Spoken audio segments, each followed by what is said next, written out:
दोस्तों इन दिनों एक तेजी से बात जो है, जो दुर्घटना वो फैल रही, वो है हिट एंड रन का मामला। आप सिलीगुड़ी में देखा होगा 19 फरवरी की रात को किस तरह से हिट एंड रन का मामला हुआ था और एक युवक को प्राण गंवाने पड़े थे।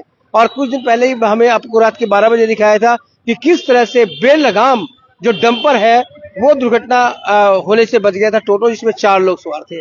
और अब ऐसा ही एक नया हिट एंड रन का मामला आ रहा है सिलीगुड़ी के आलू चौधरी मोड़ के पास से, जिसके वीडियो वायरल हो रहा है। आपने देखा भी होगा सीसीटीवी फुटेज में। कई जो लोकल चैनल है उन्होंने भी लगाया है, खबर समय में भी वो पोस्ट है।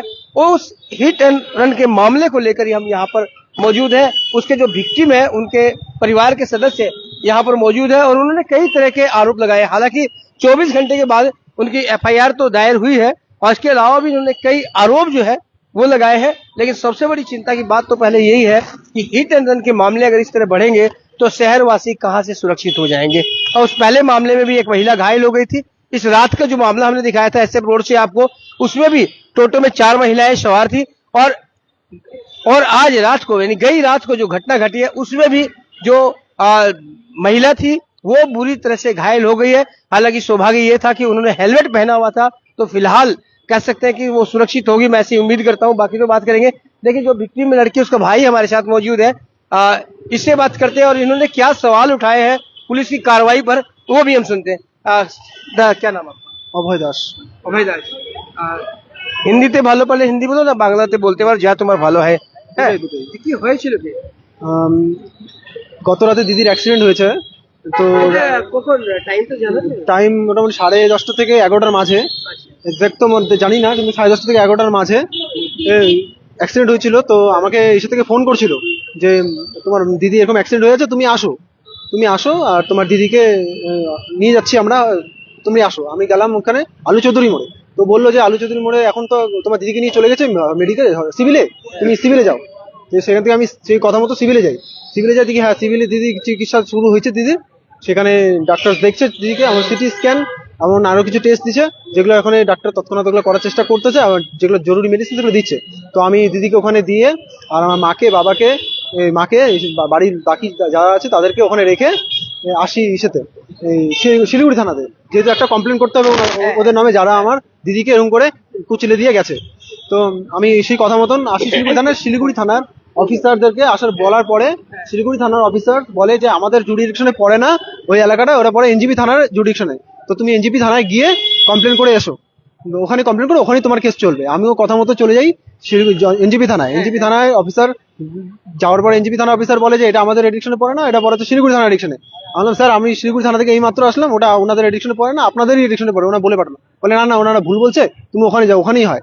এখন পুলিশ বলছে এখন আমাকে তো নিচ্ছে না কমপ্লেন, তো আমাকে তো আসতে হবে। তো আমি সেই কথা মতন আমি আবার এখানে আসি। দিদি কিন্তু আমার হসপিটালে অ্যাডমিট, চিকিৎসারত, কিন্তু ওই অবস্থাতে আমি দৌড়াদৌড়ি করছি। রাত তখন বাজে দিদিকে অ্যাডমিট করার 12টার থেকে রাত ভোরবেলা আমি 5:30 পর্যন্ত এটাই করছি যে শিলিগুড়ি থানা টু এনজিপি থানা টু শিলিগুড়ি থানা।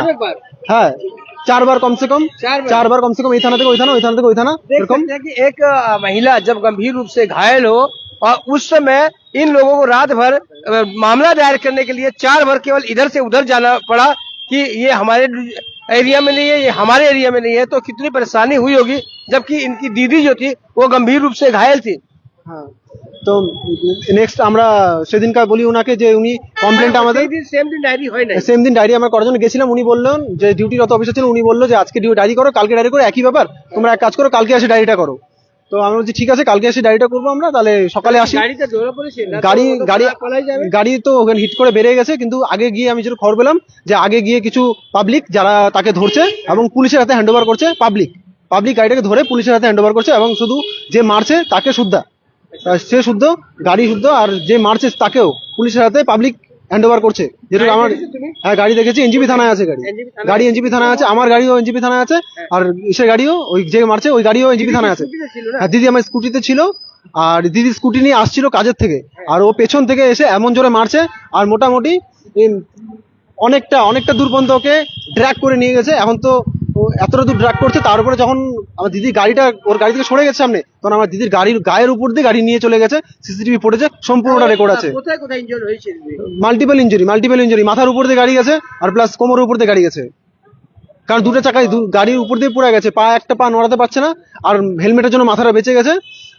আর সেই চিকিৎসা তো এখন আমি অন্য হসপিটালে নিয়ে গেছি এখান থেকে। জানা কিছু নামটা কি ছিল যে যে ধরা পড়েছে গাড়ির নামটা আছে কিছু? Gopal, 1 minute, Gopal Chandra Dev I think, দেখে নিচ্ছি 1 মিনিট, আমি দেখে নিচ্ছি, দেখে নিয়ে বলছি। তো আমার नहीं कि वो मैंने दीदी माँ, तो देखिए मम्मी भी उनकी यहाँ पर आ गई है। গোপাল চন্দ্র দেব।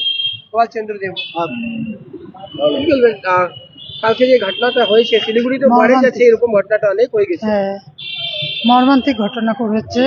আমার মেয়ের মাথায় যদি হেলমেট না থাকতো তাহলে আমি মেয়েকে আজকে পেতাম না। মেয়ের মাথার উপর থেকে গাড়ি গেছে, কিন্তু আজকে মেয়েকে পাওয়া যেত না, আমার কোনোভাবেই পাওয়া যেত না। তো এইটা যে করেছে পুলিশ, যে আমাদেরকে হ্যারাসমেন্ট করছে সমানে কালকের থেকে করে যাচ্ছে আজকে রাত পর্যন্ত। ডায়েরি হয়ে গেছে দিদি? এখন দিয়েছে কি না আমি তো হাসপাতাল থেকে এখানে হয়ে গেছে না, ডায়েরি আমি কালকে সকালে 12টা 12:30 মাঝে ডায়েরি লয়ারকে দিয়ে লিখায় নিয়ে আসছি, জমা দিয়েছি। তো ওনারা বললো যে আমি আমাদের সিনিয়র যারা সুপিরিয়র আছে ওনাদের সাথে কথা বলবো, কথা বলে তোমার ডায়েরিটা অ্যাকসেপ্ট করে তোমার নাম্বার দেওয়া আছে, তোমার নাম্বারে আমি ফোন করে জানিয়ে দেবো। আমি বলছি ঠিক আছে স্যার, তাহলে আমি যাচ্ছি, আমি হসপিটালে যাচ্ছি, আপনারা আমাকে ফোন করে জানান। বিকাল 4টার পরে হয়তো ওনারা ফোন করছেন আমাকে, মিডিয়াতে আমার কথা বলার পরে ওনারা আমাকে ফোন করছে, ফোন করে আজকে বিকালে, আজকে সকালে আমি জিডি করছি 11:30 12:30টার দিকে হয়তো। আর তারপরে 4টার দিকে ওনারা আমাকে ফোন করে, 4টার পরেই হয়তো, আমার ঠিকঠাক টাইমটা মনে নেই। তো ওনারা ফোন করে বলছেন আমাকে যে আসো তোমার জিডিটা নিয়ে যাও, তোমার জিডিটা হয়েছে, তোমার নাম্বারটা নিয়ে কপি নাম্বারটা নিয়ে যাও, কপিটা নিয়ে যাও এসে করে। তো আমি আসি, ওই মতন আসি, ওনাদেরকে বলি যাওয়ার কথা। তো ওনারা বলেন যে না, তোমার এটাতে দেওয়া যাবে না এইভাবে করে, তোমার এটাতে এইভাবে লেখা যাবে না, তোমরা এইভাবে করে দেওয়া যায় না, তোমরা এটা চেঞ্জেস করো, নতুন করে ভালো করে লয়ার থেকে নিয়ে।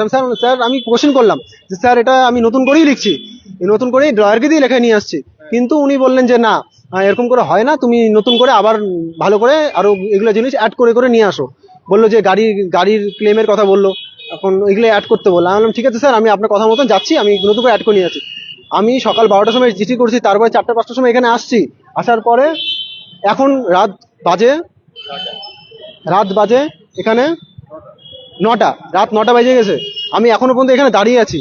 ওনারা আমার জিডিটা লিখে নেওয়ার পরে 4 ঘন্টা পরে আমি যখন জিডি লিখে নিয়ে আসছি, ওনারা জমা নিয়ে আমাকে অ্যাটাস্টেড কপি দিচ্ছে। আমি ওনাকে বললাম যে স্যার তাহলে আমি যে আগে লিখে জমা দিচ্ছিলাম ওটা তো আপনারা নিচ্ছেন না, তাহলে ওটা আমাকে ফেরত দিয়ে দেন। তো ওনাকে বলা মাত্র অফিসার্সরা বললেন, জানি না আমি কি অফিসার উনি নাম, ঠিক আছে, তো উনি বললেন আমাকে যে তুমি এক কাজ করো, তুমি এটাও অ্যাটাস্টেড নিয়ে যাও। আমি বললাম না স্যার, আমি ওটা নিতে পারবো না। উনি কি করলেন, জোরপূর্বক আমাকে ওই অ্যাটাস্টেড করে বললেন এটা নিয়ে যেতে হবে, তাহলে তোমার কেসটা ভালো হবে, এমন করে আমাকে বোঝাচ্ছে। দুটাই যেহেতু জমা দিচ্ছি আমাকে দিতে হবে, আমি তো সেটা জমা দিচ্ছি না, সেটা যদি ভুল আছে, আর যদি আমি ভুলই জমা দিয়ে থাকি আমি ওটাকে, তাহলে আপনারা ওটা যদি ভুল জমা দিচ্ছে তাহলে অ্যাকসেপ্ট করছেন কেন? আর যদি ঠিক দিয়ে থাকি তো আমাকে দ্বিতীয়বার লেখাচ্ছেন কেন? আমার কোশ্চেন এটা, দুটা কেন করছেন আপনারা? তাহলে আপনারা যখন আগেরটা যখন ঠিকই ছিল, তো আপনারা কেন পরের বার লেখালেন? আর যদি পরের বার ঠিক ছিল, তাহলে আগেরটা যখন ভুল ছিল, তাহলে আপনারা কেন অ্যাকসেপ্ট করছেন আবার? এখন ওনাকে বলাতে বলছে না এরকম হয় না, ওটা 3টা-4টাও জমা পড়ে, একটাতে 3টা-4টা জমা। আমি 3টা-4টা আমি জমা করতে চাচ্ছি না, আমি একটা জমা করতে চাচ্ছি, একটার ভিত্তিতে আমার কেস করবে, একটার ভিত্তিতে। উনি বলছে যে এরকম হয় না, তোমাকে এটাও নিয়ে যেতে হবে। আমি নেইনি, আমি ওটা স্যারের টেবিলে রেখে দিয়ে আসি, সবার সামনে, অফিসারের সামনে আমি স্যারের টেবিলে ওটা রেখে দিয়ে চলে এসেছি। এখন আমার কথা হচ্ছে যে এখন উনাকে আমি বললাম যে স্যার আপনাকে, তাহলে ওনাকে কোশ্চেন করার পরে উনারা বলছেন যে এরকম হয় না, এটাই নিয়ম, তুমি নাও চায় না নাও, এটাই নিয়ম, এমন করেই চলে। তাহলে এখন আমি জানি না এটা পুলিশ কিছু, এটা হচ্ছে পুলিশের আয়না, এটা হচ্ছে পুলিশের আয়না, যে পুলিশ এরকম করতে পারে। সারাদিন হ্যারেস করার পরে সকাল 9টার সময় এসে উনি বলছেন যে দুটোই তোমাকে দেওয়া হচ্ছে। তাহলে আমার কথা হচ্ছে, তাহলে আমাকে এতক্ষণ এখানে রাখা হলো কেন? এখানে আমার দিদির ট্রিটমেন্ট হচ্ছে, ভেতরে দিদির ট্রিটমেন্ট তো আমার হসপিটাল হচ্ছে, আমার উচিত হসপিটালে থাকা। উনাকে একটা কমপ্লেন করার জন্য আমার সারা রাত লেগে গেছে, আজকে সারা দিন লেগে গেছে, এখন 9টা বাজে, ওখানে আমার লোক নাই, সব লোক আমরা এখানে আসছি। আমাদের কাজ এটাই যে এখন আমরা উনাদেরকে একটা কমপ্লেন দেওয়া আমাদের সাধ্যে নাই, একটা কমপ্লেন দেওয়ার সাধ্য আমাদের মধ্যে নাই, যে উনাকে একটা কমপ্লেন করবো, उन्हीं একটা कम्प्लेन निवेन।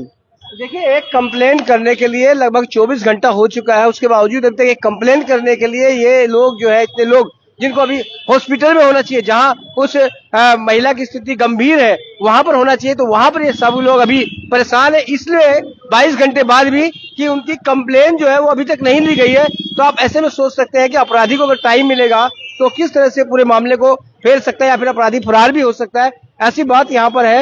এখন তোমার দিদির নামটা কি? দিদির নাম অঙ্কিতা দাস, আর বাড়ি কোথায় আপনার? বাড়ি এনজিপি ভোলা মোড়। এনজিপি ভোলা। ভোলা মোড় এনজিপি। এখন ওনার অবস্থা ভালো আছে? এখন ওনার অবস্থা ভালো নেই, উনি এখন এসে ভর্তি আছে হসপিটালে। এখন যেগুলা টেস্ট রিপোর্ট হয়েছে ওগুলোর পরেও আরো কিছু ডাক্তার টেস্ট দিছে, যেগুলো টেস্ট করাতে হচ্ছে আমাদেরকে। এখন করানোর পরে বাকি রিপোর্ট ডাক্তার বলবে যে সে এখন ঠিক আছে কি না। আপনার কি চান? আমরা এখন কিছু চাচ্ছি না, ওনারা যদি আমাকে রিসিপ্ট না দেয় আমার তাতে কোনো আপত্তি নেই। আমি পারলে এই কপিটা যেটা আমাকে দিচ্ছে আমি এটা ওনাকে দিয়ে যাবো। ওনাকে বেল দিবে কি ওনাকে রাখবে, ওনাদের ইচ্ছা মতন ওনারা কাজ করুক, আমাদের কোনো আপত্তি নেই। আমি শুধু চাচ্ছি যে আমাকে একটা স্যাটিসফাই অ্যান্সার দিয়ে দিক যে তোমার এটা হবে না বা তোমার এটা হবে, তাহলে আমি চলে যাবো ডিটি ট্রিটমেন্ট করাবো। ওনাকে ছেড়ে দিলে আমার কোনো আপত্তি নেই। ওনাকে ছেড়ে দিলে 2 দিন পরে ছেড়ে দিবে, 4 দিন পরে ছেড়ে দিবে, আমার কোনো তাতে আপত্তি নেই। ওনাকে যেভাবে ইচ্ছা, যে অ্যাক্সিডেন্ট করছে তাকে যদি ছাড়ে দেয় তাতে কোনো আপত্তি নেই, তাকে যদি রাখে আমার কোনো আপত্তি নেই। আমি শুধু এখান থেকে বেরায় বাড়ি যেতে চাচ্ছি, কারণ আমার ভালো লাগতেছে না যে সারাদিন ধরে আমরা সবাই এখানে ঘোরাঘুরি করতেছি, সারা রাত থেকে আজকে সারাদিন পার হয়ে গেছে। আমাদের উচিত হসপিটালে থাকা, আমার দিদির পাশে থাকা, নাকি পুলিশের পাশে এসে ওনাকে প্রশ্ন করা। দুইটা পুলিশের উচিত ছিল আমাদের সাপোর্ট করা, পুলিশ সাপোর্ট করে নাই। সেটা হচ্ছে শিলিগুড়ি পুলিশের আয়না। এই যে শিলিগুড়ি পুলিশ স্টেশন, এটা শিলিগুড়ি পুলিশ স্টেশন আয়না যে শিলিগুড়ি পুলিশ এরকম করতে পারে। শিলিগুড়ি পুলিশ এরকম করতে পারে, সবাইকে জানা উচিত, শিলিগুড়ি সম্পূর্ণ নাগরিককে জানা উচিত, আর আমাদের পুলিশ কমিশনারকে জানা উচিত যেটা শিলিগুড়ি পুলিশ করতে পারে। আর দেখুন আমার সাথে কি হচ্ছে, যদি আপনার শিলিগুড়ি পুলিশ কমিশনারের উদ্দেশ্য, আমার কথা আমাদের কমিশনারের জন্য, যদি আমি কোনো ভুল করে থাকি, যদি আমাদের থেকে কোনো ভুল হয়ে থাকে, আপনারা আমাদের পয়েন্ট আউট করুন যে এখানে ভুল করছেন আপনারা, এই কারণে আপনাদের কেসটা নিচ্ছে না বা কিছু করতে যাচ্ছে না। কপি কোথায় আছে? কপি দিয়ে রিসিভিং কপিটা দেখাই দিন একবার।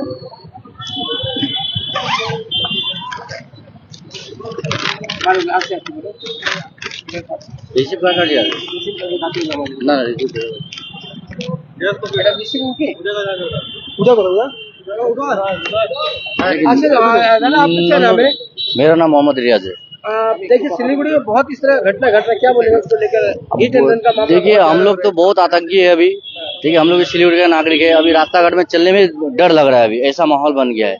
रात के वक्त तो और भी जितना भी घटना घटा है, दर्शकों आपसे बता दें सावधानी बहुत जरूरी है। जितनी भी घटनाएं घटी है सब रात के वक्त घट रही है और 10 बजे के बाद घट रही है, और ऐसे में अभी होली का माहौल है, इस तरह की घटनाएं जो है और ज्यादा बढ़ सकती है, तो ऐसे में सावधानी बहुत जरूरी है। लेकिन रात के वक्त में 10:30 बजे के बाद इस समय रात का छोड़िए, दिन में ही आदमी को कितना दिक्कत हो रहा है अभी। लेकिन हम एक बार आपके माध्यम से बोले, प्रशासन को इसमें ध्यान देना पड़ेगा। इतना दुर्घटना जो हो रहा है प्रशासन को देखना पड़ेगा, और ये बड़ा घटना जो होने के बाद इतना हेरेसमेंट 24 घंटा होने जा रहा है, अभी तक कोई एक्शन नहीं है, ठीक है, कोई एक्शन नहीं है। और हम लोग को सारा दिन हेरेसमेंट यहाँ से वहाँ करा। अभी भी देखिए FIR लेने के बाद भी कोई एक्शन नहीं है। और हम लोग को अभी दो पकड़ लिया है, लेकिन लोग पकड़े हैं ना, गाड़ी पकड़ा हुआ है, वो विटनेस को भी पकड़ा हुआ है। लेकिन अब FIR जो लेगा उसका कॉपी दिया, कॉपी देने के बाद में 2 FIR ले लिया वो लोग। अभी अब फिर मतलब ठीक है आप केस नंबर दे दीजिए हम लोग को, केस नंबर के लिए अभी भी केस नंबर नहीं दे रहा है। तो आम साधारण पब्लिक बहुत हेरेसमेंट हो रहा है। पुलिस प्रशासन आप लोग हमारे बोलना चाहेंगे, पुलिस प्रशासन इस पे एक्शन ले, जो आम नागरिक सही से रास्ता घाट में चल पाए, सुरक्षित चले। ये रिसीविंग कॉपी हम आपको दिखाते हैं। देखिए ये रिसीविंग कॉपी इन्होंने डायरी कर दी है, और ये रिसीविंग कॉपी आप देख सकते हैं।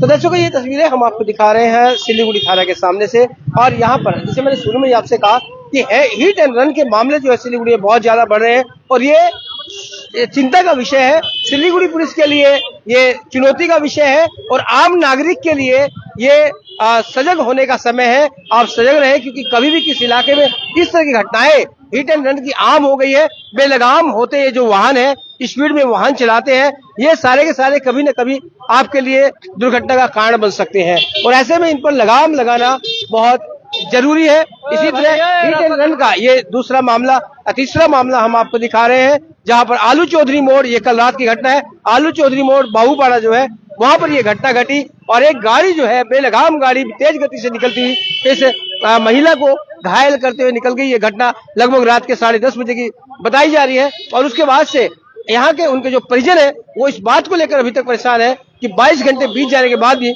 उनकी जो शिकायत है वो अभी तक दर्ज नहीं की गई है, और उन्हें विभिन्न रूप से इधर से उधर भगाया जा रहा है। ये बात इनके द्वारा आरोप लगाएगा। तो बने रहिए समय पर और देखते रहे खबर समय, हर समय खबर समय। धन्यवाद।